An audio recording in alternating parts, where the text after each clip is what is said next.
Assalamualaikum warahmatullahi wabarakatuh.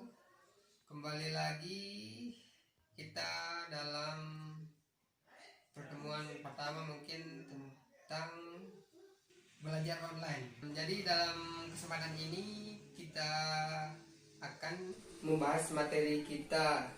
Jadi sebelum kita mulai belajar, terlebih dahulu kita apa sih tujuan kita belajar tentang ruang lingkup biologi. Yang pertama untuk statistik, tujuannya supaya statistik dapat mengetahui apa itu jadi sains. Kemudian statistik dapat mengetahui metode ilmiah. Kemudian yang selanjutnya statistik juga akan mengetahui tingkat organisasi kehidupan. Kemudian yang terakhir ada cabang-cabang dari biologi dan manfaatnya untuk kehidupan manusia. Baiklah, kita masuk langsung ke materi kita. Yang pertama yaitu bab pertama tentang ruang lingkup biologi, ya, ruang lingkup biologi. Jadi di dalam ruang lingkup biologi kita akan belajar tentang ciri-ciri sains.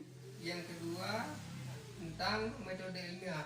Metode ilmiah ini mungkin sangat banyak sekali soal yang akan kita bahas nantinya.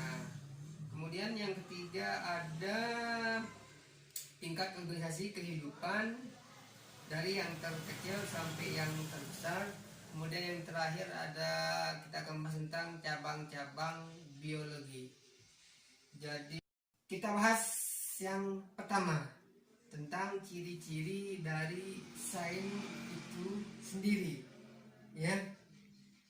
Yang pertama sains itu, ya, jadi yang pertama ciri dari sains itu ada konkret. Konkret artinya nyata. Jadi sains itu nyata adanya, itu harus konkret atau nyata. Yang kedua ada logis atau masuk akal. Jadi suatu sains itu harus masuk akal di nalar seorang manusia, ya. Kemudian yang ketiga ada objektif. Objektif itu artinya tidak berpihak. Tidak berpihak maksudnya tidak berpihak sama satu orang, artinya secara universal, ya. Kemudian yang selanjutnya universal. Artinya universal itu bisa diterima secara global. Artinya berlaku secara dunia. Artinya bukan hanya di lingkup suatu negara saja, artinya mencakup semua dunia wilayah, ya. Kemudian yang selanjutnya sistematik itu artinya secara berurutan, ya, berurutan, tidak bisa dari meneliti, menghayal, kemudian langsung kesimpulan. Ada tahap-tahapannya dulu. Itu yang disebut dengan sistematis. Kemudian yang terakhir itu empiris, ya.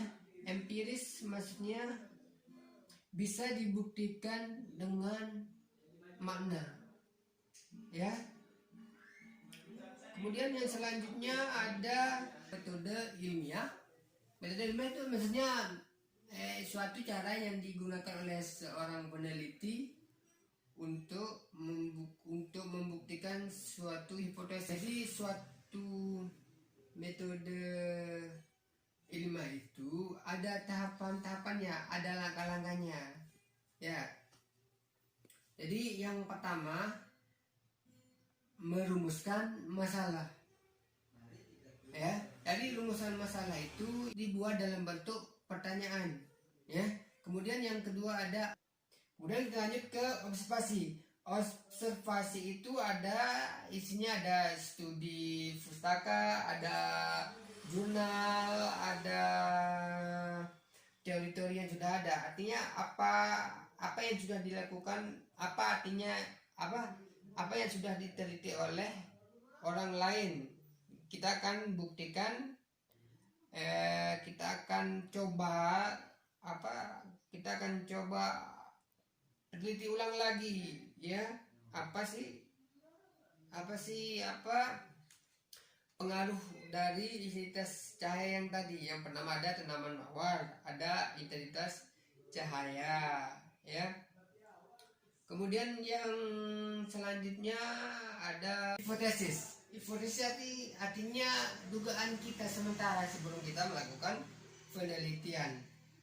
Jadi dugaan kita itu antara iya sama tidak, antara tidak atau iya, yang dan akan dibuktikan nanti setelah kita melakukan penelitian. Kemudian yang selanjutnya ada eksperimen.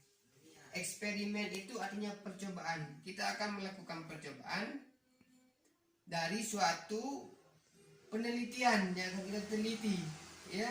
Kemudian yang terakhir ada kesimpulan. Kesimpulan itu artinya merangkum dari kesemua, dari masalah sampai eksperimen kita